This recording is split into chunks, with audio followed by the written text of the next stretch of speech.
Hi there, I'm Michelle the Painter, and this is Paint and Sip at Home.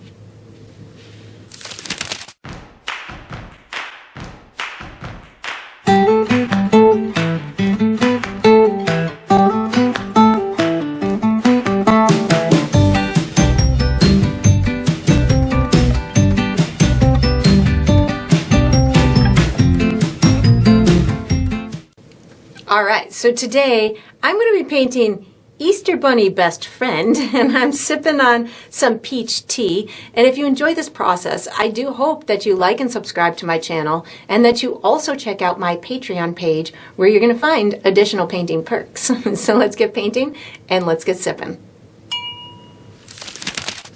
Alright, so for my materials today, I'm going to be using a stretched and primed 16 by 20-inch canvas. If you're painting along with me, you can certainly switch up the size, but that's what I'll be using. I'm going to be using acrylic paint today. My colors are titanium white, burnt umber, which I like to call brown, burnt sienna, which sometimes I call rust, Mars black, cobalt blue, fluorescent purple, and chrome yellow. And of course you can switch up those colors if you'd like, but that's what I'll be using.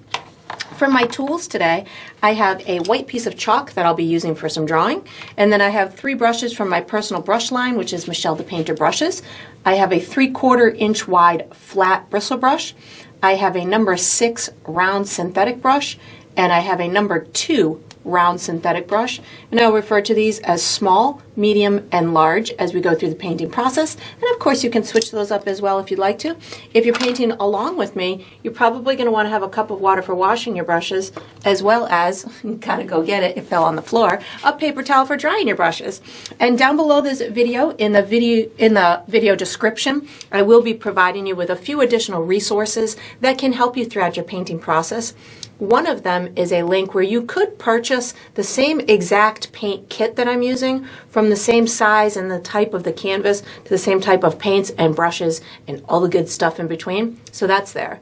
There's also a link where you can download a free image of the final painting. So you can print that and use it as visual reference as you go through the painting process. And there's also written step-by-step instructions down there for you as well. And that's all we're going to need today. Alright, so what we're going to do for the first step is we're going to be painting a base coat onto the canvas. I'm going to use my large bristle brush to paint, but I'm going to use my medium brush to pre-mix a custom color. I will be using white, brown, and yellow to create a custom tan color that I'll be using as the base color for the background. You could consider this to be beige, tan, light brown, whatever you'd like to call it. So I have pre-mixed my color down on my palette here.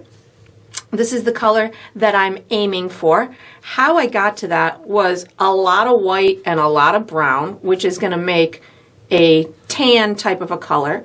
But the color brown that I use, this burnt umber, it can tend to, when I just mix it with white, look a little drab or almost leaning towards kind of a grayish tone. So in order to make it a little bit richer and add a little bit more saturation in it, I just put a tiny bit of yellow into it. So that's going to bring it into kind of like a golden tan type of a color. Or like a beige type of a color.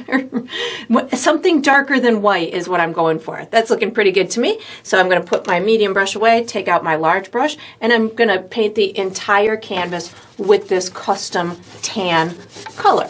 You could certainly make this into a light pink or a light blue or a light purple. Whatever background color you would like is up to you. I'm just opting to go for something neutral so it doesn't steal the show away from my adorable puppy bunny basket Easter offering.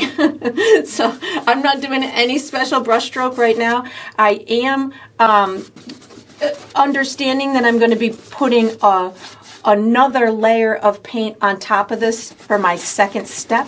So this first step, I'm not concerned about the paint being perfectly executed here. I'm not even concerned if there's a little bit of streaking or anything like that, because I know that my second step to my background is going to cover all that up, so I don't have to worry about laboring over making this first layer perfect. And then once I get it all on here and I've got seemingly all of my spots hit, I just take my brush and I lightly go back and forth left to right. What this does is it levels my paint.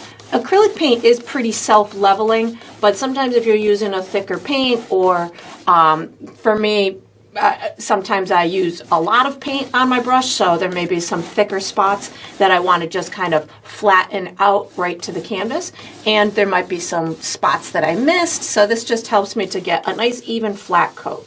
And then I'm going to be using this same brush for the next step. So once you get this done, you can wash and dry this brush and get ready for the next step.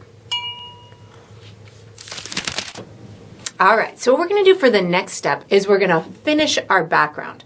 I'm going to be using my large bristle brush to paint, but I'm going to use my small brush to pre-mix a couple of custom colors. I do recommend before you start this step that you make sure that your canvas is dry. So this is that time where you get to take an extra long break if you'd like to.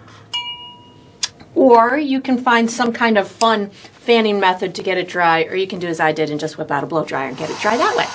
So what I'm going to be doing is I wanted to have my background just with complementary colors to the rest of the painting. I didn't want anything to take away from the focal point of this cute little dog that I'm going to be painting, but I did want to have this really Eastery, pastel-y type of feel to the whole thing. So what I'm going to be doing is I'm going to use my large brush and I'm going to create these really soft circles, circle type shapes, which will represent just kind of like out of focus anything. They could be out of focus eggs in the background, Easter eggs. I'm going to be using colors that I'm going to be using in the in focus eggs that are going to be in the basket. So I'm going to pre-mix myself a couple of custom pastel colors. I'm going to be using blue, purple, yellow, and white and to paint, and I'm also going to be using my my tan color that we created as well. So I have pre-mixed my custom colors on my palette here. I have a pastel yellow color. How I got to this was yellow and white. So nothing fancy here. I'm just going for a nice pastel-y type of color. You can see how different it is from my chrome yellow. So just that white is going to just make it really nice and soft and, you know, pastel type of color. So I did the same thing with my fluorescent purple and my cobalt blue, just fluorescent purple plus, I'm going to just bring some of this fluorescent purple over here so you can see how I'm going to do it, and then just add some white to it. So almost maybe equal parts of each color, maybe a little bit more of the actual color as opposed to white, but you can certainly play with those and get it into whatever value that you would like. And then I'm going to do the same thing for my blue. So I just keep washing and dry my small brush in between. So I'm just going to take some white and add it to some of my cobalt blue, and this is going to give me this nice light blue color. And again, you could certainly get yours to be as light or as dark as you want. These are just going to be something that I'm going to use as an out of focus type of accent to the painting. So this is looking pretty good in through here. So now what I'm going to do is I'm going to use these three light colors plus a little bit of white on my brush. So I'm going to take a little bit of my light yellow plus a tiny bit of white, both colors on my brush, and I'm going to create these soft circular type of shapes. I don't need to do much. I'm just really going for something that's going to allow me to have this little out of focus type of appearance. You can have as many as you want. You can have as few as you want. I'm going to also incorporate my background tan. You can have little ones, you can have big ones. I'm not going to bring them much farther than maybe about 3/4 of the way down my canvas. You could of course make them as big or as small or as many as you want. I'm just going to allow myself to have them more towards the upper region of my canvas. Again, I feel like because I just want the colors to balance throughout the painting as opposed to these being really dominant. And you, like I said, you can overlap them if you want. I'm really just kind of letting myself run out of paint. Now what I'm going to do, you can wash and dry your brush if you want to, or you can use a dirty brush and let the colors kind of meld together, but I just chose to wash and dry my brush. I'm going to pick up a tiny bit of my light purple, get that little hair out of there, and a touch of white. And then I'm going to do the same thing with this color. So again, as many or as few as you want, you can overlap them with the previous ones that you've done. You can have them, again, bright, dark. I'm just not using a lot of paint on my brush because I don't want it to be too wet. And I want to be able to kind of manipulate these and get them to almost dry on the fly for me, so I can control the softness of those edges, and this will help me to kind of eliminate brush strokes. I'm actually just going back as my brush is kind of with very little paint on my brush. You can go over the other ones as they're drying too, picking up just a little bit more of my light purple and white. Give myself maybe one or two over in this region. And again, as many or as few as you want. I think I want a little more purple on that one. There we go. And now I'm going to go ahead and go into my blue and white. I'm not going to wash my brush for this one because I know that purple and blue is going to work well together. So just a little bit of my light blue and white. And if you wanted any green dots or green marks, you could certainly introduce the blue and the yellow like I'm doing here. So I've got a nice kind of greenish type of hue, and then you can just kind of allow them to merge together. This is again just intended to look kind of out of focus, so make as many or as few as you want. So something like this, get them to overlap if you want to. And if you want, you could also wash and dry your brush and do lighter ones or darker ones. I have my puppy is going to be in this area and through here, so I don't really need to do a whole lot there. I'm going to pick up a little bit more white so I can have a couple of lighter ones too. You could do some almost white ones if you wanted to. I didn't wash my brush, so this is almost like a real light blue. Again, making it as many or as few as you want is up to you, as big, as small, whatever works for you is fine by me. And then once I've got what I feel is enough of these on here, what I'm going to do is I'm picking up a little bit more of my light purple. I'm going to tap into my background color. So that's going to be that tan color. But before I do that, just making sure I've got as many of these on here as I want. You can even have like lighter areas around them or in the middle of them. Just play with whatever is visually appealing to you. So I'm thinking that that's pretty good for my visual preference at the moment. So what I'm going to do is I'm going to start picking up a little bit of my tan color. And this is really just to kind of make sure that I have a full second coat on the whole background, because I can see that I've got a little bit of streaking in some of these areas. So I can just use my tan color. You can certainly continue to use it in that circular brush stroke, but the primary goal is to just make sure that everything is paint. It has a second coat of paint. So like I've got some unfinished areas over on the side. So I'm going to just make sure that that gets taken care of. If you have really rough edges around some of your out of focus marks, you can use this tan to just kind of soften those up a little bit. You could incorporate this color in some of your marks. I'm just kind of going around looking for some areas that I know need a second coat. The bottom half of the canvas for me definitely needs a second coat because I didn't do any of these out of focus marks. So I'm going to make sure that I kind of hit the bottom of my canvas with a second coat, so I can get this whole, make sure that it looks, that it's fully painted. And again, my dog is coming in gonna take up a lot of the area in through here, but for me, I really like to make sure that my painting looks complete and that I've paid the same amount of attention all over the canvas. So even a step like this, where I'm just kind of hitting these edges with a second coat of paint, allows that edge to look as finished as the cute little puppy that we're going to be doing in the middle. So it just shows care, makes it so you don't ever forget to paint or to fully render any part of the canvas. And then you can fiddle with this all you want. I do recommend just letting it dry, maybe to see if there's any additional circles you want to put, and then we're going to be using our drawing utensil for the next step. So once you've got this done, you can put this large brush away, take out, I'm going to be using chalk.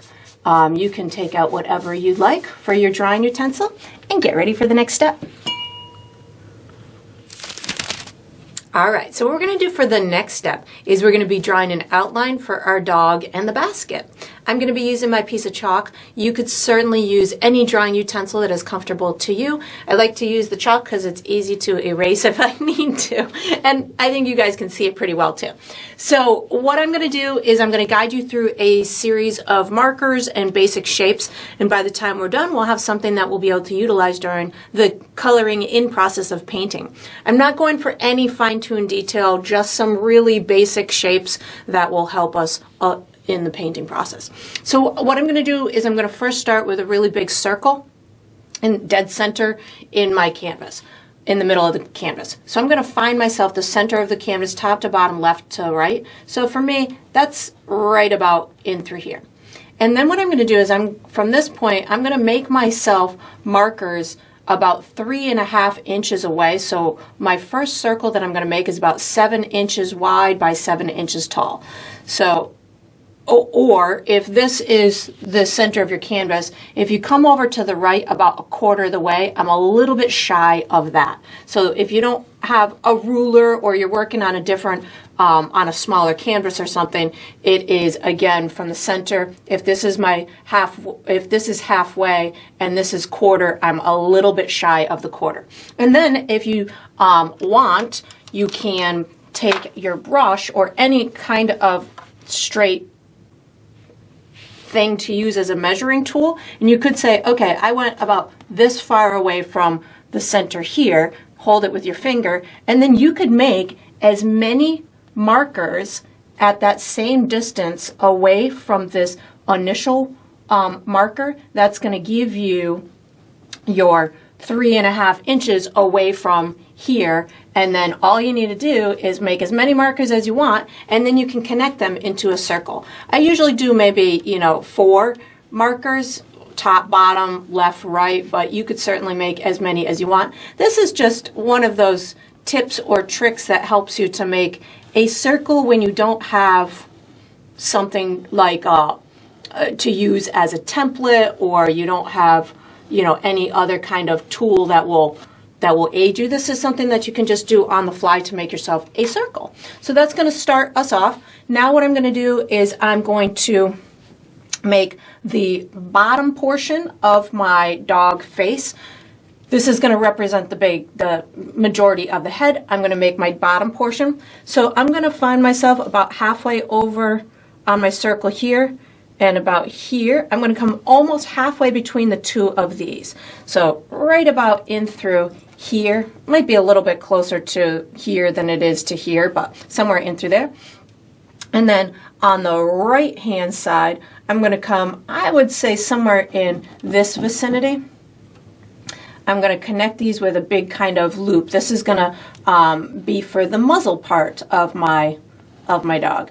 You don't, in the center area here, you only want to come down, I would say maybe about 1.5 inches from here. That'll ensure that you don't go too far down the canvas. So something like this. And he's going to look a little funny to start, but once we put in all of the other information, it'll make a little bit more sense. So I'm going to have him looking a little bit to the side with a color pattern, so to speak, on his face. So what I'm going to do is I'm going to come over on this top right hand side.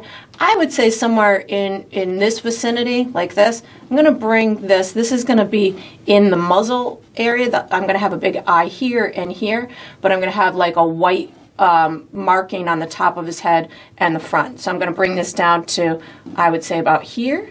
Give it a little curve like that, and then curve it something like in this area in through here. And from this marker in through here, I'm going to connect that to right about up in through here. So I'm just going to give this kind of, and make it organic. It doesn't have to be super straight. This is going to be all covered with fur and stuff like that. Now, before I go any further, I don't want to confuse myself during the drawing process, so I'm going to pick up my medium brush with a little bit of water on it, and I'm going to get rid of a couple of these guidelines. So I'm going to get rid of that one in through there, and then this one in through here. And then what I'm going to do is I'm going to put the bunny ears on top of the head. So I want this to look like it's kind of like a headband type of a thing. So I'm going to come from about over here to over here. I'm going to take this bottom marker that I just made and give a curve like this over just on that side of the head, and then I'm going to take it from here, bring another curve like this, and meet it there. You can, of course, during this process, just erase that little center line like that, and now I can make some bunny ears. So they're coming off of this headband. I'm going to have one ending up way up into this corner here. So I'm going to take it from my headband, not the head, and I'm going to give it this big kind of curvy line. I'm going to do the same thing from here, bring it from my headband, and you can kind of scoop it in a little bit, up like this, and then into the corner, in through there. And then on the left-hand side, I'm going to have this one a little bit floppy, so I'm going to have it connect here as well as here, and then it's going to end up way over here is going to be the tip. So I'm going to take it from here, I'm going to bring this up like this and curve it, and then I'm going to take from here and I'm going to curve this back to like in through there. I'm going to take from here and connect it to here with this part of the ear. So something like that. Now I'm going to make myself the basket. So the basket I'm going to have down in through here. So if you kind of, let's see, this is almost to the edge of this circle in through here, just come down to the bottom of the canvas, give yourself a little bit of a marker. Then on the left-hand side, I'm over from this maybe about 2.5, 3 inches, something like that. And then the top or the front part of my basket only comes up maybe about an inch, inch and a half, something like this. I'm going to connect here with just a couple of like bumpy lines so it looks kind of like a wickery type of basket, and then just bring this in through here. I'm not going to do the handle right now because that's going to be kind of intermingled with the dog's face, but I am going to put some eggs in my basket. So I'm going to have, I think I'm going to have one like this, and you can make as many eggs in your basket as you want. Put one there, I'm going to put one here, I'm going to put one, I would say, like that. I'm going to put a little one over here on the side, and then one back in through here. I think that's pretty good. I think I want to close this off over here. I'm going to just give that a little curve like that, just to so I have the basket kind of closed off. I need to put ears and my body on. So my ears, this is representational of a little cocker spaniel type of a dog, and their ears sit a little bit down on their head. So I'm going to come up about right where this little intersection is and just kind of bring this out here. This ear is going to be very like stringy, hairy, and it's going to come all the way down like past the mouth or behind the mouth area into here. So I'm just going to make a really kind of messy, wavy line in through there. And then what I'm going to do is I'm going to do a similar thing on the other side, but I have a big area that I want to kind of account for. So the head's tipped. I'm going to see a little bit more of the top of this ear in through here. So I'm putting this one a little bit higher like that. And then from about this marker in through here, I'm just going to bring that little stringy kind of wavy type of a line, something like this in through here. These will look better when we paint them, but this gets us started. And then I need the side of the body, so I'm going to go down to the bottom right hand corner, make myself a marker. I'm going to have this end up somewhere in through here. I just need to bring a little kind of curve like that to represent the body. And then that's all I'm going to be doing for my outline. I'm going to be using my medium brush for the next step. So once you've got this done, let me just make sure I've erased all of my guidelines that I don't need right now. Maybe one up there, in through there. There we go. So I'm going to be using my medium brush for the next step. So you can put your drawing utensil away, take out your medium brush, and get ready for the next step. All right, so what we're going to do for the next step is we're going to do the base coat for our dog and its accessories, the bunny ears and the basket. I'm going to be using my medium brush. The colors I'm using are burnt sienna, brown, black, and white.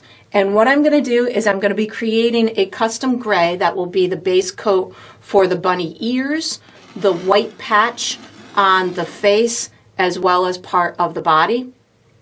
I'll be using, oh, and I'm going to use those pastel colors too, light blue, light purple, and light yellow, which will be the base coat for my eggs. I'm going to use a little bit darker shade of gray for the base coat for my basket, and then I'll be using burnt sienna and brown for the base coat of the reddish parts of the fur. So I'm going to just start with my gray areas. I have pre-mixed my light gray on my palette here. How I got to this is just black and white. So I used quite a bit of white and just a very little bit of black. That's going to give me a pretty light gray is what I'm going for. I just want it to be darker than white, and I want it to be different than my tan. So this is where I'm headed in through here. And then I'm just going to create a base coat for my bunny ears first. I guess I could have erased that little line in through there, that little guideline. You can, if you want to, when you're doing these bunny ears, if you want them to be fluffy, you can certainly kind of mess up the edges of them so it looks like they're a little bit more fluffy, but we are going to be doing a second coat on these ears with white fur. So if you don't get the fluffiness now and you really want the fluffiness, just know you'll be able to accomplish it in the future step, which is probably when I'm going to do my fluffiness. I'm going to bring this all the way in through here. So this section of the face and this bunny ear headband are going to have the same base coat. So I'm going to leave a little bit of my guideline visible so I don't lose my way. This is going to be tucked underneath the ear in through there, so you can just kind of paint it right into that area. And then down this side here is just a little small sliver in through here. So I will most likely leave a little bit of my guidelines showing, so I don't get lost. This section to this section, I'll leave a little bit of that chalk mark so I don't forget where I wanted that little part of the ear to flip over, like this. And again, just bring this right here. On this particular coat, I know that we're going to be doing a second coat of paint in a future step, so I'm not terribly concerned about this being perfectly executed. I just want to get a nice base coat. I'm going to do this whole center section. So this section is going to be fur, and when I'm doing fur, I do like for it to look pretty darn natural. So the middle area of this section, I'm not terribly concerned about my brush stroke, but as I'm getting towards the edges, I'm just going to kind of pull it out a little bit, so the edges where it's going to meet other fur, so that way it ends up looking like it's a really nice natural kind of transition from one color of the fur to the next. You can even just kind of bring it down in through here.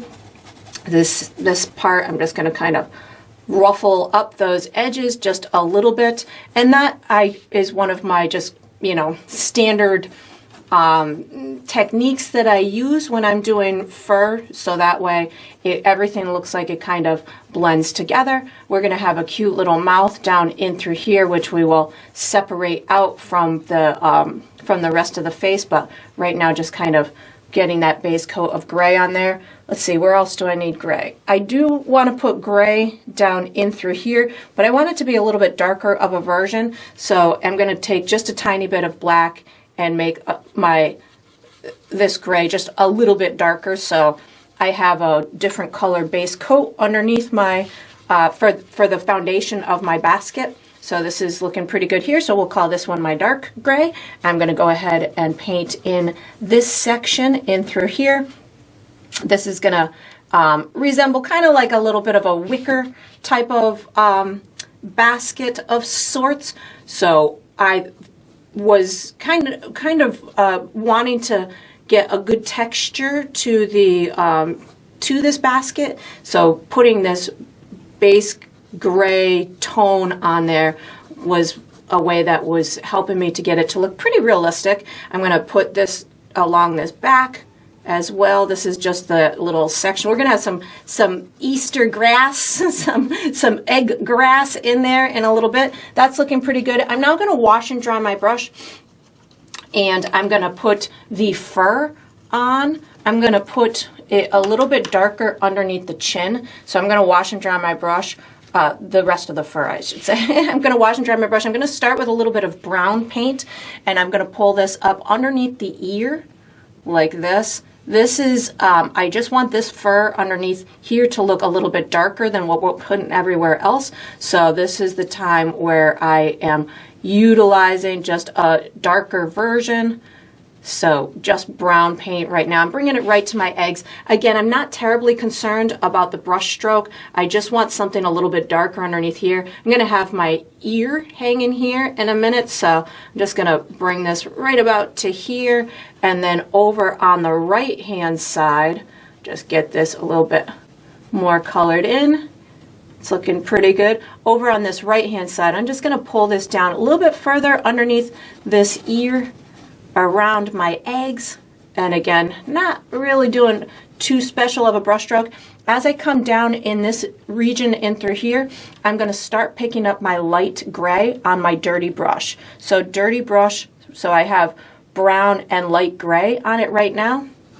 I'm going to be putting this right next to my basket in through here. So this is brown plus light gray, just blending it in with this brown that's underneath the ear, and then I'm just going to pick up my light gray to finish out this body part. So I just picked up my light gray, going right around that little ear, and then just bringing this all the way down where I have marked it with my chalk.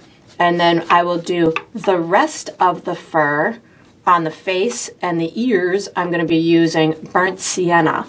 So I'm going to wash and dry my brush before I tackle that. This is looking pretty good.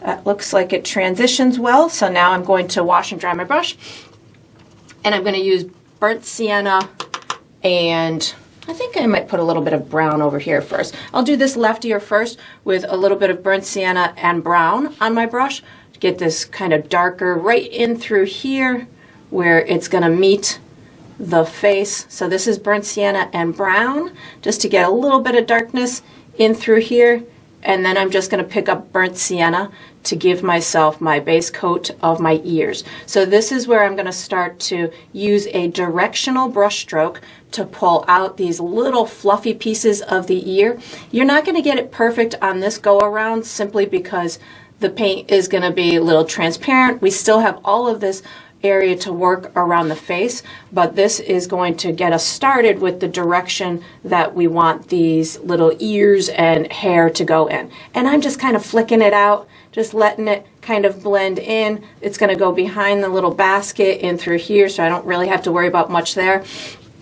I'm going to do the same thing on the face and then over there on the ear. So I'm going to pick up burnt sienna and brown just in these little spots right next to the marking, right next to the light area.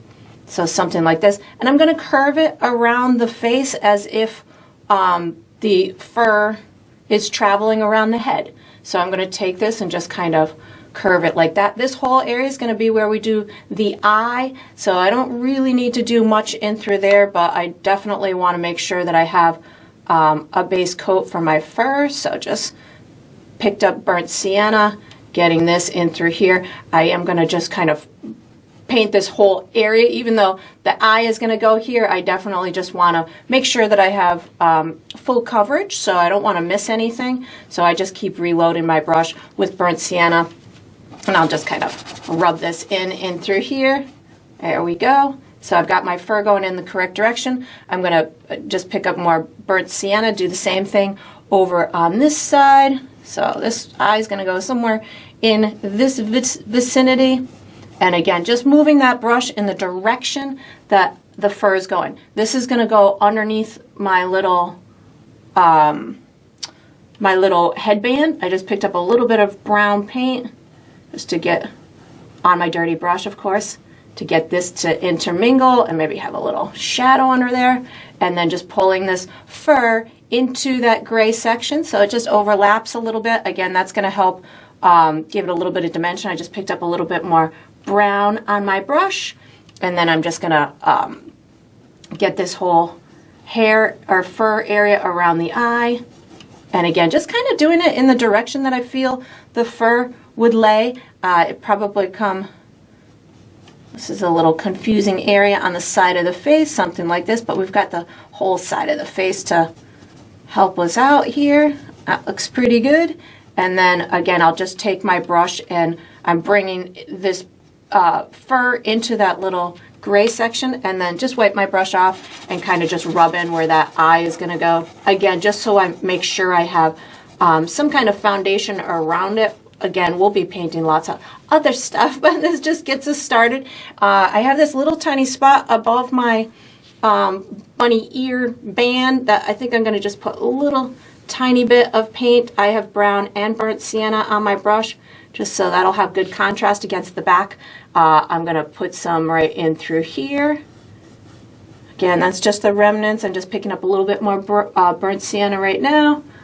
This is the little side, a little section of the head, like that. And then I have my ear, and I'm going to tackle it the same way that I did this one, only this one's more in front. So I'm just going to use burnt sienna to get this on here, like this. And just, you know, long, flowy, kind of wavy type of brush strokes. Don't be terribly concerned about it being perfect at this point. I'm going to pull out just a couple of fun little pieces along the edge to emulate this style of long, flowy ear. These cute little dogs. One of my sisters has a couple Cocker Spaniels, or she had a couple. She now only has one, but they're just so cute. I'm picking up some brown as I get down towards the bottom of the ear on my dirty brush, and then I just need to do my little eggs. So that's looking good for the base coat of the dog. I'm gonna wash and dry my brush, and I'm gonna do the base coat for my eggs using those pastel colors that I had up above. I'm gonna start with my light blue, and I'm gonna do this one in through here. Again, no special brush stroke on this first go around, just trying to get each egg to have its own color and have a nice pastel-y type of a base to it, because whenever I think of Easter, I just think pastel spring colors. So that's where I'm headed with this painting. You could certainly have your eggs all decorated. You could polka dot them, you could stripe them, you can do whatever, you know, kind of egg, you know, Eastery egg type of decorations you want. I'm just going for solid colors. I know that when I colored eggs, I, for some reason, was not very creative. I just liked the solid colors. But again, soft pastel-y colors. I'm going in for my my light yellow now. I'm going to hit this one in through here. And of course, you know, I have 3 colors of eggs. You could do light green ones. You could do light pink ones.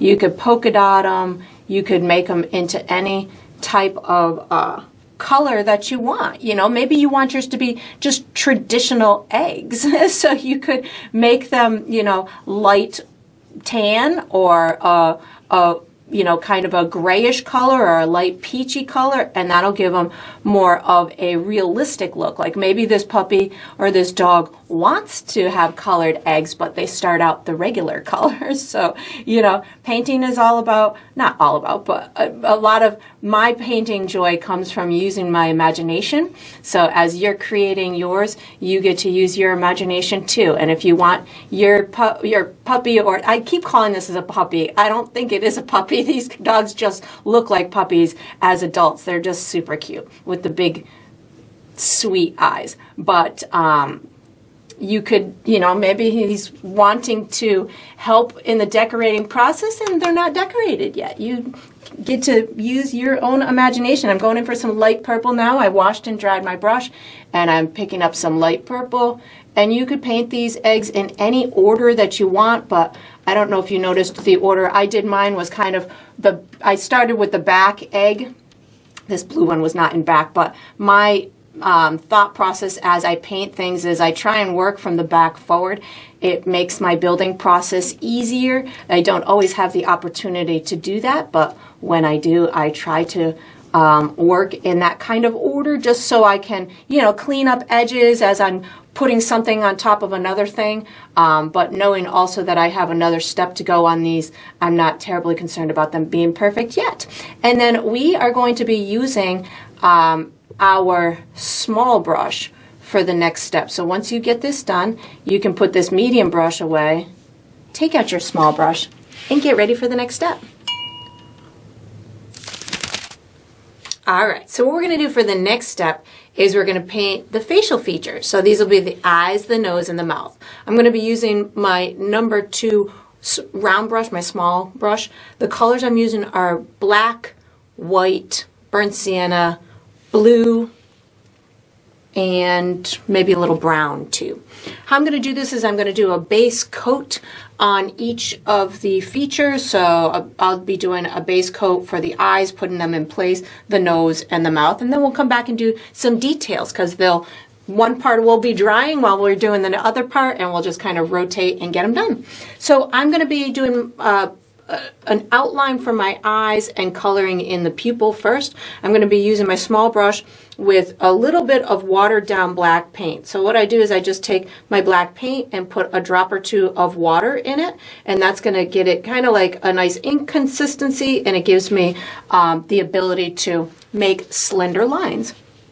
I'm going to do my big eye first. You can make these huge. I'm going to start somewhere. I'm going to put this kind of in the middle of this section. I'm going to start somewhere up in through here. It's going to be, let's say, about 1.5 inches tall, maybe the same width, maybe a little bit more narrow. I'm just using these nice kind of sketcherly lines to get this circular type of object in place, and then I'm going to put a little bit more of that black on my brush and do a big huge what will be the colored / pupil area of the eye. So I'm going to just do a base coat of thin black, and then we'll put color on it in a minute after it dries and we go and do other things. So again, this is just a little bit of thinned out black paint. Give myself this large area in through here, and then before I go ahead and do the other eye, I'm going to use the same black thinned out black paint to give myself a couple of soft areas around the eye. So what I like to do is make this so it's not so just distinct in a circle. I'm going to take this watered down black paint and just kind of give myself some loose dark fur around that eye. This is going to help with the expression on the cute little dog as we go through the painting process. I'm putting this more kind of on the left and the right side, maybe a little bit on the top, not a ton on the bottom, but I'll put a little bit, maybe with a little bit of brown. I'm going to pick up a touch of brown paint, just give myself a little bit down here, but maybe not as dark as black. So there we go. That looks pretty good. And of course, we'll have ample opportunity to continue modifying this, the process of the expression, but this just really helps to set the stage, get us going, and get that cuteness factor started. So a little bit, I'm picking back up some of my watered down black paint. I'm going to go ahead and do the one on the left.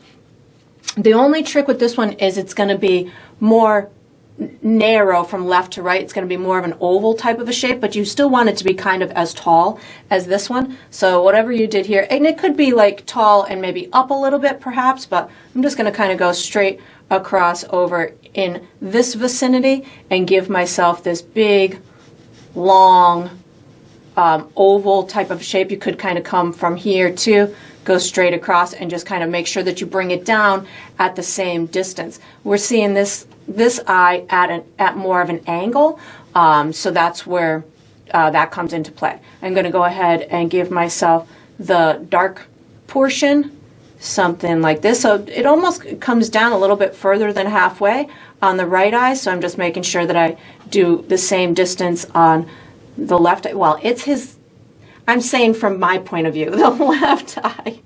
This is his right eye, but from my point of view, it's the left eye. I always, when I'm saying that out loud, I'm like, yeah, but it's a living being. So for his point of view, it's the other eye. So that's good, right in through there. And then I'm going to do the same thing with the loose kind of watered down fur around those eyes, something like this, putting a little bit more water on my brush in order to carry just maybe some shadowy pieces up and through there, help with the expression, put some at the top of the eye like this.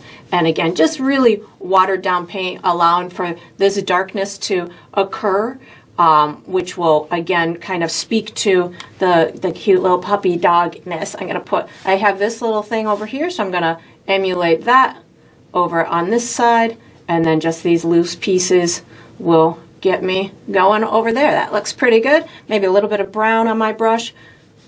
So hard to stop doing these eyes. They're so cute. All right, so that's my good start for there. I'm going to go ahead and start my nose. If I can stop this eye, there we go. That's good. So my nose, my dog's face is a little turned, so I'm going to put a little bit of that watered down black paint on my brush. I'm going to have my nose just a little bit below where this little dip is in through here, so somewhere in this vicinity, and it's going to be anchored a little bit more to the left than to the right. So got it kind of a soft ovally type of shape in through here, and I'm going to bring it right to about here. So if this is the top, the bottom of it is about halfway between there and here, almost somewhere right in through there. Again, kind of watered down paint, picking up a little bit more. I'm going to put some nostrils in place. Again, it's tipped to the side, so I'm going to have this nostril more towards the center, and the other one will be more towards our left. So a little kind of oval type of a shape like that, and then I bring this black down like this. So it's got that little kind of air skin right in through there. I'm going to do the same thing over on the left side. So again, similar to how we did the eye, you want it pretty much the same height, but you can have it more kind of an oval type of a shape like this. Again, this is going to be the nostril that's a little bit farther away from the viewer, and then just bring this down towards that left-hand side. And of course, you can certainly, modify these once you get it on there, but that's looking all right to me. As I paint it, I will certainly modify it, but I'm going to put a little bit more water on my brush, plus a touch of brown, and I'm going to give myself a see-through or transparent kind of color to the nose, like this. So I don't want it necessarily as dark as those nostrils, so that's where the water and the brown came into play. And again, yours doesn't have to be the same exact color as mine, just something that will give me a softness to it. And then again, I'm going to take a little bit more water on my brush and just give myself a real kind of messy edge around that nose, so it transitions well into the fur like that. I'm going to now, from that center of that nose, I want to pull down from what would be the center from the side. So something like this in through here. I'm going to give myself a little curved line like this, which is going to connect to my mouth. So again, just my little watered down black paint, going to give me this cute, adorable little mouth in through here. So I want it to look like there's some shadow underneath these little cheeks. So I'm going to put a little bit more brown paint on my brush with my watered down black, and I'm going to kind of give myself, rub this in like this, and kind of down into this area down and through here. So what this is doing is it's creating a little bit of shadow underneath these jowl type of areas, something like that, and then just kind of rubbing it down like this. That's all I really need to do for that little part in through there. You could, I'm going to put a little bit more black paint on my brush. I kind of want to close off this little area in through here, kind of get it to go into that background. So this is just kind of giving my mouth more of a rounder shape and kind of separating it a little bit from those jowls. So just putting a little bit of shadow in through there. So there we go. I'm going to go back up to the eyes. I'm washing and drying my brush. I'm going to put a tiny bit of white paint on my brush, and I'm going to paint the whites of the eye with almost kind of thinned out white paint right now. I know it's going to take on some of that burnt sienna that's behind it, so I don't need to, I don't want it to be all the way white, so that's why I just use a little bit of white with a touch of water on my brush. I put the whitest over in through here, and then I just kind of blend it out into this entire section and let it take on some of that undertone of the burnt sienna, so that way it allows me to have the whites of the eyes without them being white, white, white, white, white. So I think that makes it look a little bit more natural. So white with a tiny bit of water on my brush. I'm going to do the same thing over on this eye, in through here, like this. And then I will, that's too much paint on my brush, I just wipe my brush off. And you could certainly continue to elevate it once it dries. If you feel that you want it even whiter, you can certainly do that. But to make it look pretty natural, you don't want it all the way white. You could certainly, whiten up certain areas of it, but I just recommend not going all the way white. A little bit darker than white will help out. So then I'm going to put some burnt sienna on my brush to put the colored part of the eyes. So I'm going to wash and dry my brush. I'm going to pick up burnt sienna to put the colored part in the eyes. So this is going to be in through here. Again, it's going to take on a lot of that black underneath it.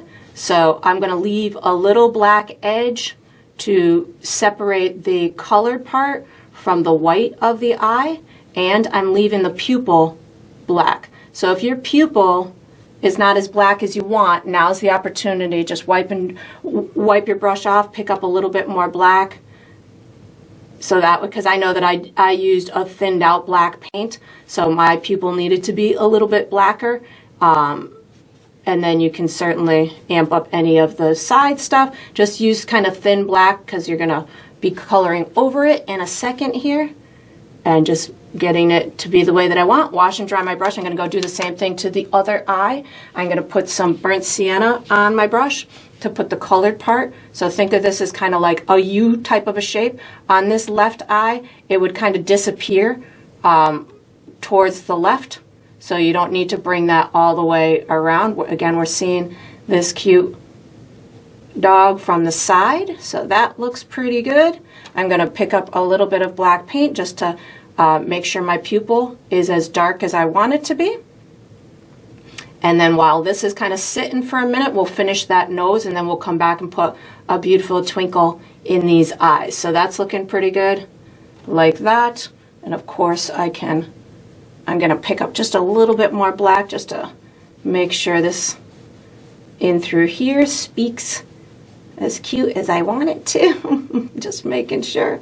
There we go. That looks pretty good. I'm going to go down to the nose now. So all I really need to do for the nose, just make sure my nostrils are pretty dark. So I just picked up a little bit more black paint. And then I just want to add a little maybe texture on the nose. This is just a tiny bit of black paint that I'm going to put up towards the top, just kind of rubbing it in like that. And then I'm going to pick up a little bit of brown on my brush, kind of spin my brush around in like a little bit of a circular motion. You don't have to get rid of all the gray underneath. This is just adding a little bit of texture to that nose. Something like this, and then I'll pick up a tiny bit of white paint on my dirty brush, give myself a little kind of highlight up in through here. I'm just tapping my brush, giving it a little bit of a highlight up in through here. And if you felt that you wanted a little bit of highlight coming down in between the nostrils, again, just a little bit of white paint on my dirty brush. That's all I need to do for that. You could certainly tap in little kind of brighter spots if you wanted to, just to make it look a little shiny. Now I'm washing dry my brush. I'm going to pick up a bit of burnt sienna, put a little bit of burnt sienna in this mouth area right in through here, picking up a touch of brown.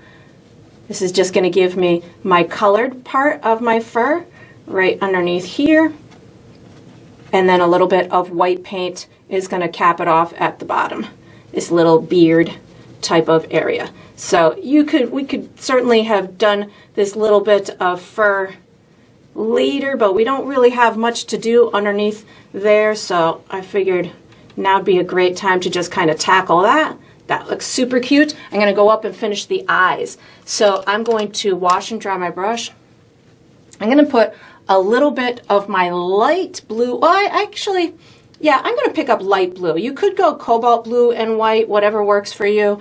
I just picked up actually light blue and cobalt blue. I think that'll be a good shade of blue to go with. I'm going to put a shiny spot on the eyes. So I'm going to go almost to the top. I've got my light blue on here, and I'm just going to kind of pull this down. I'm going to put a little bit of water on my brush too. It feels a little dry to me, but I don't want more paint, so I'm going to just pull it down. Think of this as you're putting it on top of the curved surface of the eye. So I just kind of pull it in a direction as if it's going around that eye. I'm going to do it on the other eye as well. So just a little bit of water on my brush. I'm going to go almost towards the top, or almost at the top. I'll pull this over that pupil, pull it down into the pupil just a little bit like this, similar to what's on the other side, like that. Then I'm going to pick up a little bit, well, that was a little too far, that's okay. I'm going to pick up a little bit of my light gray, and I'm going to put a highlight down this left-hand side of this eye. So light gray is on my brush right now, and I'm pulling it down this left-hand side as if we're seeing the shape of that eye, like that. I'm going to put a tiny bit of it on here as well. So this is light gray, pulling this down as if we're seeing the shape of the eye, or there's something shiny on it.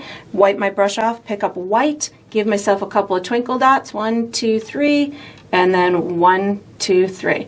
And I think that's all I'm going to be doing for the facial features. So I'm going to be using my medium brush for the next step. So once you got this done, you can put your small brush away, take out your medium brush, and get ready for the next step. All right, so what we're going to do for the next step is we're going to finish the fur. I'm going to be using my medium round brush. I might also use my large bristle brush, but if I switch, I'll let you know. What I'm going to be doing is I want to finish all of my transitions from the dark fur underneath the face, maybe round this face out a little bit more so it's not so boxy in through here. Finish the fur around the nose, the body, the ears, maybe put a little shadow underneath this headband. And that'll be it. Put another layer on the ears and the facial hair too. So I'm going to start underneath here.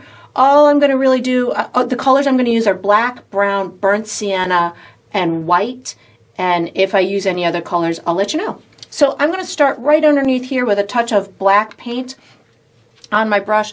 I want to give the transition from this headband, so to speak, I want it to really read as kind of underneath that ear, so I need to have a little bit of shadowy fur to create that illusion. I'm putting a tiny bit of water on my brush just to make sure that this all kind of flows the way that I want it to. I'm going to just kind of bring this down in through here. So again, I'm making a shadow between my ear and my face and that little headband thing. I don't want this to be so linear or liney, so in a second I'm going to pick up a little bit of brown, but right now I'm just kind of rubbing this in while I have the black on my brush. If I feel that there's any other areas that could use it, like right underneath this chin, I'm going for it, so that's looking good. Maybe touch underneath here. Feel like I want a little bit more over here as well, so again, just a little bit of black, taking care of my dark areas before I head on into the lighter areas. Again, just one of those things makes my process a little bit easier. again, just a little bit of moisture is on my brush as I'm making sure that this is going where I want it to. That's looking pretty good. And then just kind of blending it out into that other fur. And putting these darker areas definitely helps with the dimensional element, getting one piece to look like it's separate from another. That's looking pretty good. Just messing that up a little bit underneath there. I'm going to now wipe my brush off and pick up some brown on my brush to get this area to transition a little bit better into that face and down underneath the head.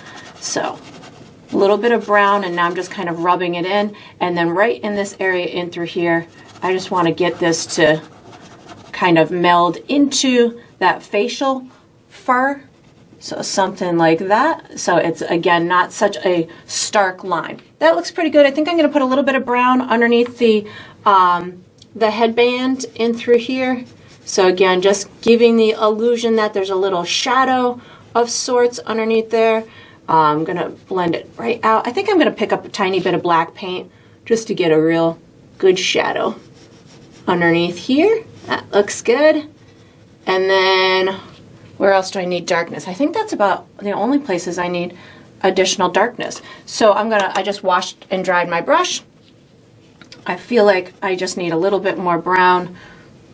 I don't feel like this is fully executed under here, so we're just putting a little bit of extra brown, make sure that that satisfies my painterly eye. If you bump into your eggs, don't worry about it. We've got another stage that will take care of that. So that's looking pretty good. Now I want to just build my way towards the lighter fur. I'm actually picking up a little bit of brown right underneath this nose. I feel like that's too bright, so I'm just a little bit of brown and rubbing it out. Yeah, there we go. He's so cute. I like painting animals because they make me happy. They make me happy when they get so cute like this. All right, so now I'm going to start working my way towards the lighter fur. I want to put another layer on my ears. So I'm going to just pick up burnt sienna and maybe that's it. A little bit of burnt sienna, and I'm going to just make sure I have a good second coat on here, pulling little pieces out. I think I'm going to pick up a tiny bit of white too, just so it's not one color, one note. Yeah, there we go. Just a little bit of burnt sienna, and white is going to give me this fun second layer to these ears. Not too much white, just enough to maybe add a little dimension. You could certainly go for a little of your yellow too, that light yellow color, or a little bit of, I'm picking up some brown, so just little streaks. But again, the dominant color for me on these ears is the burnt sienna, so I'm just using other colors if I feel that I want a little bit more of a different hue or little highlights. You could certainly, I'm picking up some more brown, so I'm alternating between brown and burnt sienna right now. I'm going to make sure that this kind of overlaps in this area, because this is pretty good underneath here for me. If you had a little bit more work that you wanted to do underneath this ear right here, you would probably want to tackle that before you put this ear on top. I just need to do a highlight on that exterior fur in a minute, but this little area in through here is working out just fine. And then just making sure I have these little strands of hair. Oh, so cute. That looks cute. I'm going to do a little bit on the other ear. So brown and burnt sienna is on my brush.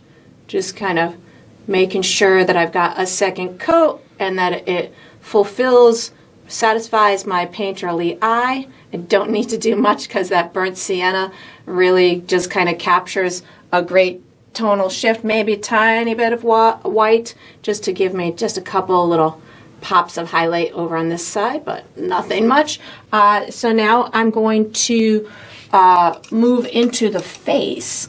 So again, I don't really need to do a whole heck of a lot. I'm going to use white on here, but I'm going to tackle my burnt sienna areas, and really I'm just looking to make sure that there's a second coat. You could use some of your tan too. Like, I'm going to pick up a tiny bit of tan just to show you. I could have used a little bit of tan as my highlight color on that burnt sienna as well for the ears, so I might do a little bit of that when it comes to in through here. But I'm going to start with brown and burnt sienna on my brush just to make sure that I have my transition into the darker areas. And again, just kind of moving my brush in the direction that I feel that the fur is growing off of the face. So this is burnt sienna and brown on my brush right now, just to, again, make sure that I've got enough paint on there that it doesn't look dry. That looks pretty good. I'm going to put a little bit more brown up in through here so it's a little bit darker as it goes underneath that little headband. I think I'm going to pick up a little bit of that tan color. So I didn't say I was going to be using tan, but I am. So a little bit of tan. This will also help me to get just little highlights in that fur, maybe give you a little bit more expression when it comes to above those eyebrows. That will, you know, any little bit you can do to enhance the cuteness. Picking up a little bit more burnt sienna now. Let's make sure I've got this area over in through here. And, you know, using a light color but not white always helps to make it look a little bit more realistic too. That's looking pretty good. I think that I've got everything covered on that side. I'm going to go hit the other side. So just a little bit of burnt sienna on my brush, making sure that I've got all of my areas covered. That looks good. I could bring out little bits of fluffiness if I wanted to, but I don't really think I need to do a whole heck of a lot in through here. I'm going to pick up a tiny bit of that tan just to, again, mimic kind of what I did over on this right-hand side with a little bit of extra fluff at the top to show a little bit of expression. That looks so cute. A little bit more burnt sienna is going on my brush. Let's get these little eyebrow areas too. Oh, so cute. All right, I'm going to now start working on the lighter areas. So this is going to be with predominantly white on my brush. I'm washing and drying my brush. I'm going to put white paint on my brush. I definitely want it to be pretty heavy in through. This is where I'm going to switch brushes. I'm putting my medium brush away. I'm going in for my large brush because I want there to be a little bit more stippling type of technique in through here. So I'm dotting it with the edge of my brush on his nose in through here. And then above his nose, as I work my way, that's where I started, so it'll be the brightest there. As I work my way around his nose in through here, I'm going to let myself almost kind of run out of paint, and then when it meets the edges, I'll kind of flick my brush a little bit so I can get that fur to kind of transition into the fur next to it. So something like this, just the corner of my brush, will flick that out. I'm going to just kind of tap it in through here, and because I'm hardly using any paint and I'm just kind of lightly tapping it, it'll take on the colors underneath down in through here. Just going to kind of pull it out a little bit. Tap, tap, tap, and then if you feel that you want to pull it out, you can just use the tip of that brush. Oh, he's so cute. I'm going to go up in through here. You can maybe a little bit more of a directional brush stroke going up towards that forehead, just making sure that all these little pieces of fur blend in with one another. And then up on the tippy top of the head, that forehead, you can make it a little bit brighter, so just tap in a little bit more white paint like that, and that'll make the forehead kind of pop out a little bit. And then just with the corner of the brush, just pull it out, make it blend in with the little pieces of fur next to it. And if you wanted to, these dogs have lots of unique markings to them. So if you wanted to, you could, I'm switching back to my medium brush, you could pick up a tiny bit of your burnt sienna, and you could even just kind of put these the little essence of markings. They almost look like little freckly areas. You could certainly do that. You could put them anywhere that you want. So that'll be just a judgment call on your part. I just picked back up my large brush, make sure I've got this in play, and then I'm going to go put a little bit of this on the body part. So just white paint. I want it pretty heavy over on this right hand side, so it looks like that right hand side is taking on the most light, and then just wiping my brush off and just pulling this down. I am conscious to kind of give it a curve so it looks like this fur is going around the body as opposed to straight down. And then you could certainly dot it, but definitely if you can see the direction of the brush stroke, just make sure it looks like it's going around that body as opposed to straight down. And if you felt that you needed this to be a little bit darker in through there, you can I'm wiping my brush off. I'm picking up just a tiny bit of brown paint, just get a little bit more shadow underneath here. That looks pretty good. And then fiddle with it as much as you want. Wiping my brush off, picking up a little bit of white paint. I feel like his chinny chin needs a little bit more cuteness. That was just a little bit of white paint. And we're going to use the medium brush for the next step. So once you've got this done, you can put this large brush or whatever brush you were using away, take out the medium brush, and get ready for the next step. All right, so what we're going to do for the next step is we're going to finish the bunny ears. I'm using my medium brush. The colors I'm using are burnt sienna, purple, yellow, and white, and brown. What I'm going to do is I'm going to be making a custom skin pinkish color for the insides of the ear. We'll give them a little bit of dimension with some shadows from the brown underneath here and in the little inside part of the ears, and then we'll use white, which I'm not sure if I said I was going to use white as the little fluffy parts on the outside of the ears. So I have pre-mixed myself my custom pink color down here on my palette. How I got to this was burnt sienna, fluorescent purple, and a teeny tiny bit of my yellow white, my light yellow color in through here. And what this is going to do is it's the burnt sienna yellow and white is going to make kind of like a light orangey type of a color, and then I need a little bit more of my purple in here. The purple is going to turn it a pinkish kind of skin hue. You could just go burnt sienna and white, but I thought this was a more pinky tone that would look a little bit better, so that's why I'm choosing to do this color. I think I need a little bit more of my purple in through there. There we go. That's looking pretty good. And then what I'm going to do is I'm going to use this custom color as the inside portion of my ears. So I'm just going to find myself a little bit above here, maybe somewhere in through here, and just give myself a loose type of section in the center of the ear and leave some of that exterior gray color visible. I am not doing a firm edge along the side, so that way it makes it look like it's kind of transitioning into the white area. You could even pick up some of your gray color. I just picked up a little bit of my gray color just to make sure that those edges are blended a little bit. I don't even think that that's terribly necessary, but if you wanted to have a more soft blend in there, you could certainly go ahead and do that. It's a little bit too outside of where I wanted, but something like that works out pretty well for me. I'll add little shadows to it in a minute, but that's looking good to start. I'm going to do and again, you can probably detect that I'm using kind of a curved brush stroke, so this way it doesn't look too, again, straight and linear. This just helps to make it look a little bit more natural. So I'm going in for more of that custom pink color. I'm going to start up in through here with a little bit of kind of like a V. I'm going to bring this one up to my my guideline in through here, and then just bring it down like this, because this ear is flopped over. So I'm going to use this custom pink in the middle, and then we'll use white fluffy fur on the outside. So this is good. I want, again, to kind of blend it along the edges. So I'm going to pick up a touch of my, I'm going to wipe my brush off first, pick up a touch of my gray just to get those edges to be a little softer, to feed my painterly eye. That looks pretty good.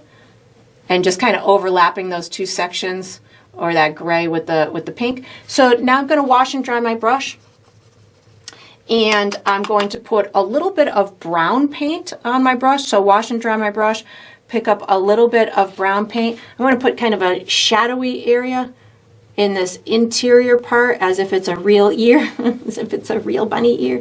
And then I'm just going to kind of blend it up something like that. You don't have to do anything too invasive. I think I actually want it to come up just a little bit higher on this edge in through here. And again, just something that is gonna, for me, give it a little bit more of a dimensional element. Like that. That looks pretty good. And then I'll do the same thing over on this side. So a little bit of brown paint. I'm gonna stick it right in this little crevice in through here, and then just softly blend it up. So my paint, that pink paint, is still a little wet, so I'm just blending it right into it like that, and then I'll put a little bit up underneath here. So tiny bit of brown paint, and this is just indicating a shadow from the floppy ear. So I'm gonna bring this like this, and then just bring this all the way over here, and then just get it to blend in just a little bit, so it'll look kind of like the little shadowy part from that floppy ear. That's looking pretty good. So now I'm just going to add some fun white fur along the top here and the edges. So I'm going to wash and dry my brush. You could use just white, or you could use white with your gray, or you could use white with a little bit of brown, whatever works for you. I'm just going to be using quite a bit of white. I'm going to put a nice highlight of bunny fur up in through here, and just kind of pull it around here, give myself these little fluffy exterior part, getting rid of my chalk mark along the way. Going to do the same thing over in through here. And I don't necessarily want to get rid of all of my gray. So if there is, you know, spots where you're working on it and you're like, oh, I just got rid of all of my gray, and you want it to transition better, just pick up a little bit of that gray and get it to, like I just did, and get it to blend into that white, or to get rid of your chalk marks, or whatever, you know, you feel is necessary in order to get it to look finished for you, because that's the last time we're going to touch that part. Now I'm just going to pick up some white and go along my little edges of my ears and just kind of pull out some fun little fluffiness around the edges, get rid of any chalk mark. You can get this to be super bright white, or you can just get it to blend in with the gray. I know for me, my background is pretty light, so that gray next to my background doesn't have enough contrast in the tonal value, so it's tough to see. So for me, I need to go pretty darn white on the edges of these ears in order for it to stand out in front of that background. So if you're coming along in this process and you're saying, my ears aren't popping enough, I can't see them enough, it might be because they're too similar in tonal value, which means they're just as dark or just as light as the stuff next to it. So if that's the case, you just want to add higher contrast, which means make it lighter or darker than the thing next to it. And up here at the top of the ear, maybe I close that off a little bit. Whatever, you know, again, as fluffy or as non-fluffy as you want, just picking up more white paint in order to get this little cute edge to the ear over in through here. And I'm pretty heavy with my white paint right now to give lots of fluffiness over on this guy over here, so it looks super cute and, you know, mimics or accentuates the cuteness of the dog itself. You know, you can't have a cute dog without cute bunny ears, so we're just going cute all the way here. And I'm just bringing a little bit around these edges. Same thing up in through here, just a little bit around there. And again, if you wanted more, you know, it to interact with the gray a little bit more, you could certainly pick that up. I might a little bit down as I'm coming down these edges, just so it can transition a little bit. So I'm picking up some of my gray right now, my light gray, in order to get this bunny, the little white fur, to transition into this little area in through here. And you can get it to, you know, be as distinct or graphic as you want, or realistic as you want. And then fiddle with it all you want. When you get this done, we're going to be using the same brush for the next. We're going to use this brush or the small brush. Actually, I'm going to use my small brush for the next step. So once you've got this done, you can put this medium brush away, take out your small brush, and get ready for the next step. All right, so what we're going to do for the next step is we're going to finish our eggs. I'm using my small round brush. I'm going to be using my light yellow, light purple, light blue, brown, and white. If I need to use any other colors, I will, and I'll let you know.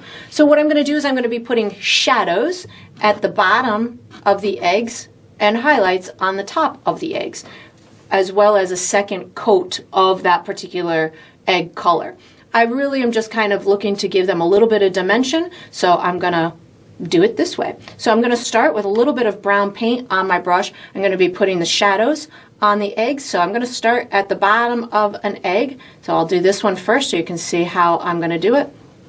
I want that shadow to travel up the egg in a way that looks pretty realistic. So what I do is I just kind of rub it up, and what happens is my shadow ends up dissipating and kind of blending in with that blue. And what I'll do on a second pass is I will take that light blue and kind of overlap it. But I'm going to just do my shadows first on these eggs, and then I'll show you how I'm going to get that shadow to blend in. So this is a pretty big egg in through here. So just kind of going down towards that basket, making sure that it kind of takes on the shape of the egg like this.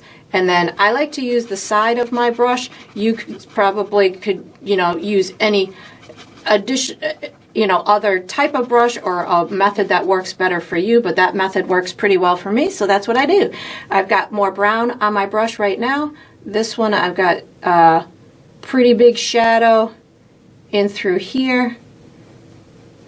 Just making sure I've got it all the way down into this little crevice here. You could certainly add additional layers as well of the brown to make it darker in those shadowy areas, but I know we have a future step that is going to be with grass, so the grass will help to hide any of these little areas that might not have blended properly, or might be not dark enough, or whatever the case may be. So just know that that step is coming, and we have the edge to the basket coming as well. So I'm going to pick up a little bit more brown paint. This one's going to get pretty dark one down in this little crevice in through here. And again, I know that I have a highlight step coming on these eggs as well. So if I bump into the neighboring egg, which I keep doing, I'm okay with that as well. So I build these in a process that allows for little boo-boos along the way, and because I build them in that kind of process type of manner, it helps to account for things like boo-boos. So I just made a boo-boo there where I bumped into my blue egg, but I'm okay with that. I'm putting a little shadow down in through here, and then just kind of blending it up. Too much paint on my brush, so I just wiped it off. So something like that will work on that one, and then I just have this blue one back here. So we're seeing more of these front eggs, but I still feel, as far as the surface goes, but I still feel I would have a little bit of a shadow as the egg kind of goes down into the basket. So this one's not going to get much, but enough to say that there's something there. And then once I've got those shadowy areas on, now I'm going to go ahead and put a second coat on them and put a little bit of a highlight. So I just wiped my brush off on my paper towel. I'm putting blue paint, or the light blue paint, on my brush to give myself a second coat up in through here. This is where I'm going to be mindful of my edges, and then I put it in through here, and then I'm going to kind of dry brush or overlap it into that shadow. So that's going to give me a really believable blend. I do this method a lot by overlapping a dry type of blend. It, for me, works pretty well. I just put a little bit more blue on my brush because I wanted it to be a little bit softer. You could certainly find your own way when it comes to this, but this is a pretty speedy way for me to do my highlights and shadows without having to be mindful of always having the perfect color on my brush. All I need is my base color plus whatever color I'm using for my shadow, and then plus white. And I can get some good dimension with just this simple kind of overlapping process. And when I'm dry brushing it, I'm using the side of my brush as opposed to the tip of my brush, and that allows me to get that almost like translucent blend like that. I'm going for my yellow ones now, so light yellow. I guess I could have gone for my purple ones, but I'm going light yellow ones now, and just giving myself a second coat, and then I will rub it down into that shadowy area.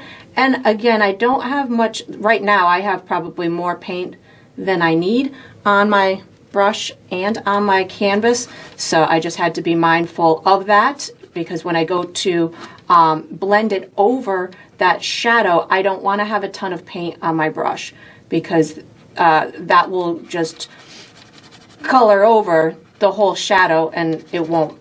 You want it to be transparent to see that shadowy part underneath it. So that's pretty good. Let me just blend or thin this out so it doesn't take too long to dry. So when I'm doing this second layer on them, I'm not doing a really thick coat because I want it to kind of dry pretty fast, but you could certainly do many layers if you wanted to. I'm just kind of keeping it on the thinner side because I know the process I'm doing right now, and I'm going to want it to dry pretty quick so I can come in and do my highlight. So again, my light yellow is going on my brush. I'm going to go ahead and do this guy in through here. This one might actually probably could have had a shadow along this top edge to account for the dog's face being right above it, but it might take on a little bit of shadow just because there was some darkness underneath this light yellow. But you could, of course, if you want yours to be really photorealistic, account for stuff like that. I'll probably just move my highlight a little bit away from the puppy's face and put it maybe more over in through here when I get to it, so that way it'll make sense that the dog's face is up above it and might be casting a little bit of shadow. So that's looking pretty good. I'm going to do my purple ones now. Nice. So wash and dry my brush because I don't want yellow and purple to interact. And then I'm going to take, it's my light purple, not my regular purple, just light purple. And I'm going to do my second coat. Be mindful of my little edges right now. Just slowing down. And I love painting eggs because they don't have to be really symmetrical either. They can be lopsided, which is a fabulous thing. So you don't have to worry about them being perfect in shape. However, they do have really smooth edges to them. So if you want them to be in focus, just really crisp kind of edges to them, just be mindful of those edges if you wanted to look kind of realistic. And then this, that's pretty good. I feel like I have too much paint on my brush, so I just wiped it off. And now I can go down into rubbing that color over the edge of the shadowy part. So something like this, like that. There we go. That works out pretty well. I'm going to do the other purple one. It's a little smaller, so a little bit less paint on my brush, but again, still just that light purple color. Being mindful of my neighboring eggs, which I'm not always too good about, but we're trying. And then just kind of rubbing it, overlapping that shadowy area, and knowing I have grass coming, so if I make a boo-boo, I'm okay with that. I'm going to wash and dry my brush. I am noticing I have this little unattended to spot right here, but I'm okay with that. I'm going to put some grass in there later, so I'm not worried about that. I'm going to go back to my blue ones, so I'm going, a touch of white is going on my brush to create my highlight, like that. And then what I do, I'm going to just wipe it off on my paper towel and blend this highlight out. And if it doesn't blend out as much as I want it to, I pick up some of my light blue on my dirty brush, and I can just get it to fade out. And you can have these highlights as bright as you want. Like I feel like I wanted a little bit brighter than that, so I just picked up a little bit more white. And you don't need it right at the tippy top of the egg. You just want it at the part of the egg that you feel is kind of popping out of that basket the most or leaning the most towards the viewer. So again, a little bit of white paint on my brush. This one's kind of a bigger one, so you put it on where you want the brightest part to be and then blend it out. I'm picking up my light blue to get it to blend better around those edges like that. And then just lightly, I'm hardly touching my canvas at all right now to get this to just kind of blend. I think I might want it a little bit lighter, just picking up a tiny bit more white paint. It's always easy, you know, you can always continue to add layers onto it. So don't ever feel that if you don't get it on that first shot that you're done, because you can certainly just continue to add as many layers on it as you want. That's, you know, great thing about acrylic paint is it dries fast and you just keep blending and adding layers, washing and drying my brush, picking up a touch of white paint. If I have any clean stuff on my palette, giving myself a big white area up in through here and then just blending it out. I might be able to get this one without even picking up any more of the light yellow because I think my undercoat was still a little wet. So just blending this out. It's looking pretty good without need for any additional light yellow, so I'm sticking with that, picking up some more white, gonna go for a little highlight on this one over in through here and then just blending it out and then let it dry. Fiddle with it as much as you. Oh, I have my light purple. Hold on, we got 2 more eggs to go. I thought I was done, but I'm not. Washing and drying my brush, I'm gonna put some white on there, get my light purple ones going. So this one I think I want to have in through here and then just blend it out into the light purple. And again, my light purple underneath is still a little wet, so I'm able to use that to my advantage right now. If yours was not still wet and you're having trouble blending it along these edges, you could certainly just pick up a little bit more of the light purple to get it to blend out into the rest of the egg. Something like that looks pretty good to me. Maybe just blend it just a little bit more. And then I'll do another little highlight on my other egg. Once I get this to blend as much as I want. There we go. Picking up a little bit of white, getting just a teeny tiny little dot on this one, and then just blending it out. And if you wanted to, after you get them all on here, if it dries and you're like, oh, there just doesn't seem to be enough shine to them, or you know, you want them to be a little bit more prominent, you can always just pick up a tiny bit of white paint and just put like a little sparkle swipe on it. That's going to give you that extra bit of shine on them. So just know you can always add, you know, that a little additional piece of white paint just to give you that extra tiny bit of shine. And then once you've got this done, we are going to be using our medium brush for the next step. So you can put this small brush away, take out your medium brush, and get ready for the next step. All right, so what we're going to do for the next step is we're going to finish the basket. We'll put the little grass in a future step. This part's just going to be the wicker basket part. So I'm going to be using this gray color that we created, which I feel I might have to make a little bit more. So gray, brown, burnt sienna, yellow, and white. And what I'm going to do is I'm going to make the appearance of like a wicker type of basket. So I'm going to first use some dark gray, which I've just got to quickly make a teeny tiny bit more here. So that was just my light gray plus a touch of black, which came into this dark gray realm. I've got to put a handle on my basket. So I just want this to look like the dog is holding it in its mouth. So I've got to kind of plan out maybe it coming over on these sides and then just kind of curling or curving towards that mouth, something like this. So I don't really need to do too much to it. This is gonna go underneath this little jowl in through there, so it's maybe underneath there. So cute. Yeah, that looks cute. Maybe a little bit more this way.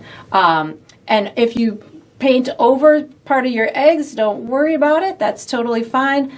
got a little basket edge over in through there. That looks good. So while that is kind of drying, I'm going to go ahead and do just a freestyle type of wicker assemblage. Oh, I'm going to use a little, I don't know if I said I was going to use black. I'm going to use black too. So on my dirty brush, I'm going to pick up brown and a touch of black. And what I'm going to do is I'm just going to kind of come up in these curved lines in through here, like this.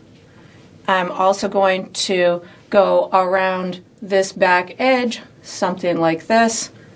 Just giving myself, I don't have a back edge on that side, so now that I've got it going in this direction, I'm going to do it in the other direction as well. So I'm just going to, somewhere like in the middle of the basket, just kind of do these curves like this.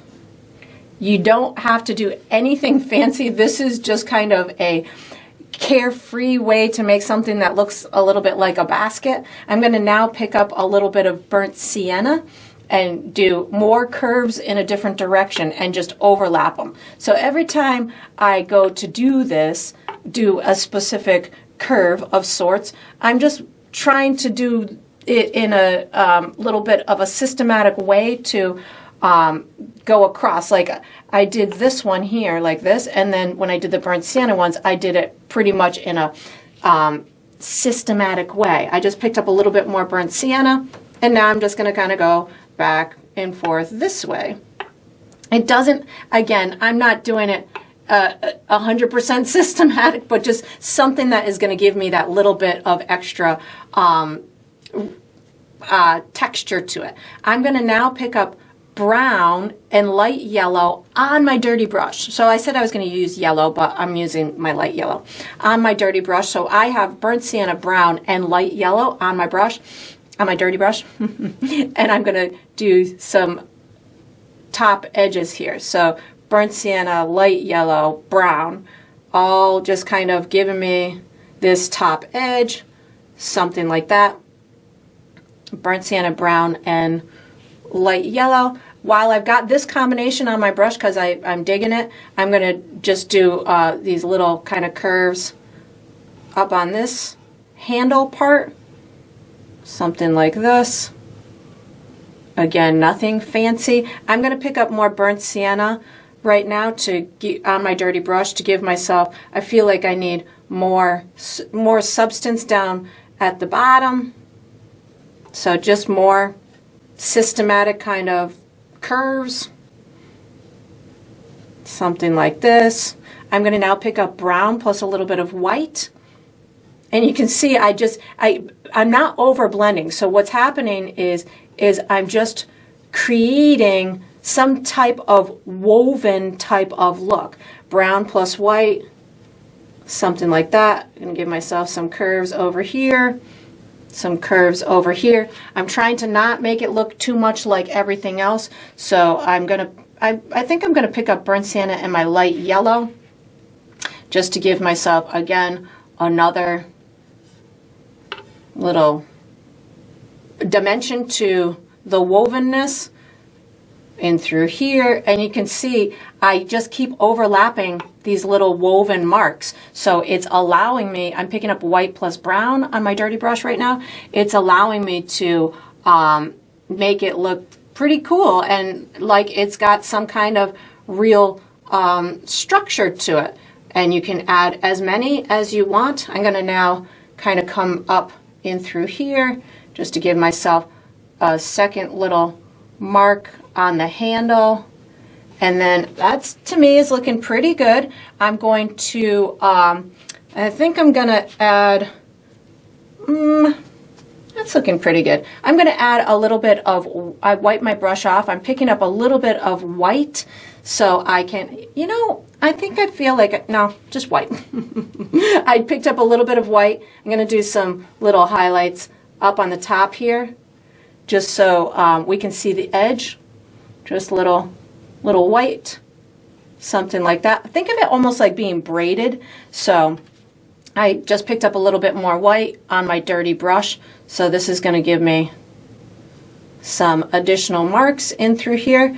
And again, I'm not concerned about it looking perfect. I might have just picked up a little yellow and white, which is fine by me. I just want to give some kind of woven appearance. So at times these colors are blending together. At times they're standing independent from one another. I'm just trying to do something that's pretty systematic with my mark making, but the more layers I put on here, the more, you know, it begins to intertwine with one another, and I may not need it to be perfectly symmetrical. I'm going to wash and dry my brush now and put a little bit of black accent or shadow underneath that handle. So I washed and dried my brush. I'm picking up a little bit of black so I can get this handle to pop out a little bit more.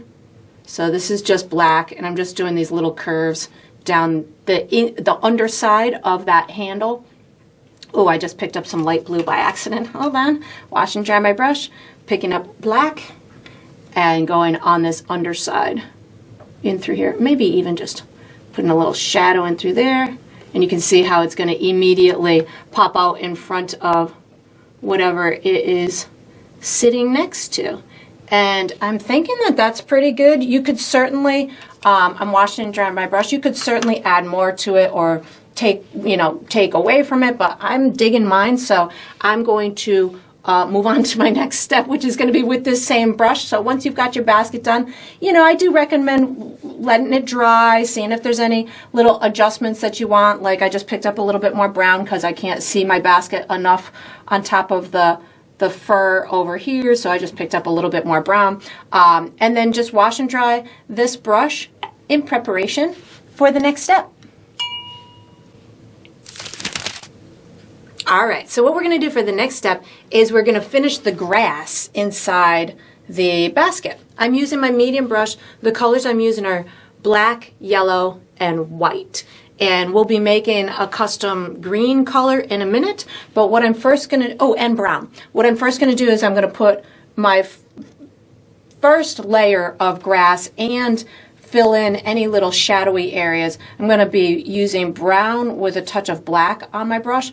So what I'm going to do is I'm going to find any little dark areas or little creases in between that I want to complete or fill in, and then I'm just going to pull up some little pieces of grass. So this is one of those steps. You might want a lot of grass, you might want a little bit, but for me, I do want a little bit of grass between my basket and my eggs. So I'm going to put this dark black brown mixture in between my egg and my basket. So this way I've got a little bit of depth in my basket, and you can kind of sense the that these eggs are just kind of nestled into the little grass. I don't know what else to call it. When I remember the little baskets that I would get as a young child, they had that fake green grass, and it was always like I just wondered what it was made of. It was just this weird like plastic grass stuff. So I'm making mine more realistic on this little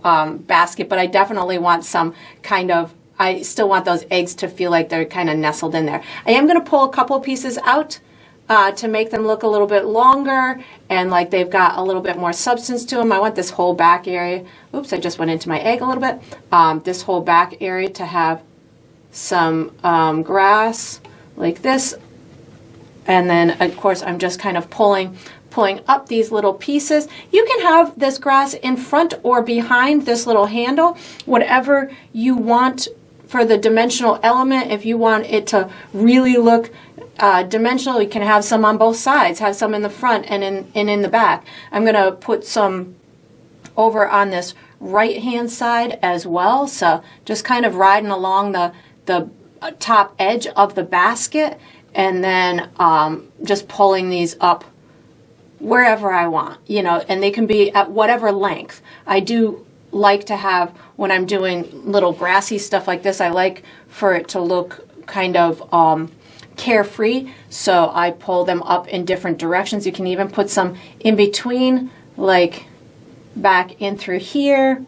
Let's see, maybe a little bit back between these guys. If you needed space fillers, the grass is great to do that. So, you know, if underneath your dog's chin didn't come out great, you could certainly add a little bit of this grass. I'm going to pull some out over on this side, so we've got some maybe hanging over the edge of the basket, you know, just kind of filling in this area in through here. That looks pretty good. So now what I'm going to do, I think I've got it assorted the way that I want, maybe a little bit hanging over here. I'm going to make myself a custom green color.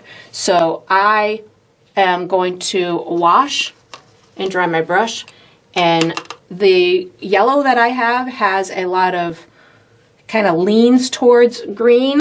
So all I need to do, this is my custom green right here, all I need to do is take my yellow and add a tiny bit of black paint into it, and it will turn into this really beautiful grassy green. So something like this is where I'm headed.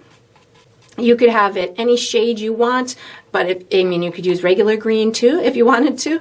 I'm gonna maybe put a little bit darker, somewhere in through there. That's looking pretty good. And then once you've got the shade of green that you like, what I'm gonna do is I'm gonna pick up this plus a teeny bit of black paint on my brush. So I have my custom green plus black paint on my brush, and I'm going to add my first layer of green grass in through here. So again, this is my custom green plus a tiny bit of black paint. And the reason why I'm using it with a little bit of black paint is so I can progressively work my way towards my light grass. So this way I have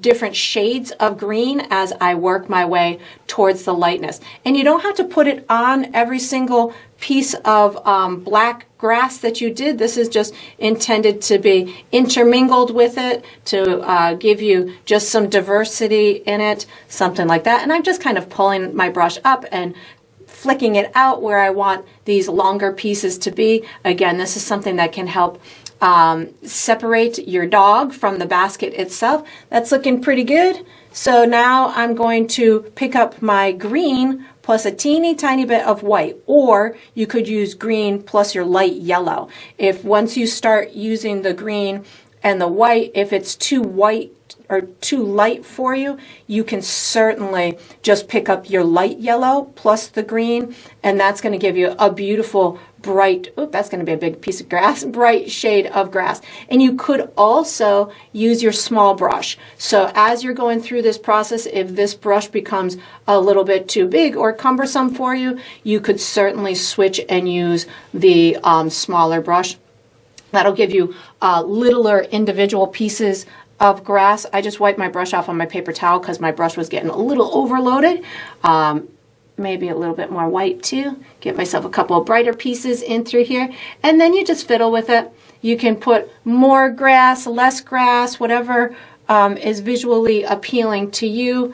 It's going to be a preference on your part, not on my part. I do it what looks good to me. You can do what looks good to you. And then once you've got it in a place that is satisfying for you, we're going to be using our small brush for the next step. So you can put this medium brush away, take out a small brush, and of course get some of these to overlap too, and you can get ready for the next step. All right, so we are on to the final step. This is the final step of every painting, which is to sign it. So I'm going to be using my small brush. I usually sign mine in the bottom left or the bottom right. I think I'm going bottom left on this one with, I'm going to go with some brown paint. I like to sign mine with my initials, but you could certainly sign yours with your first name, or you can use a date, you can use a symbol, whatever you want for your identifying mark to be is up to you, because it's your painting and you get to sign it however you would like. And that's going to conclude this painting. I hope you enjoyed the process. I hope you painted yourself an adorable, sweet dog with his Easter basket. And I look forward to painting and sipping with you again sometime.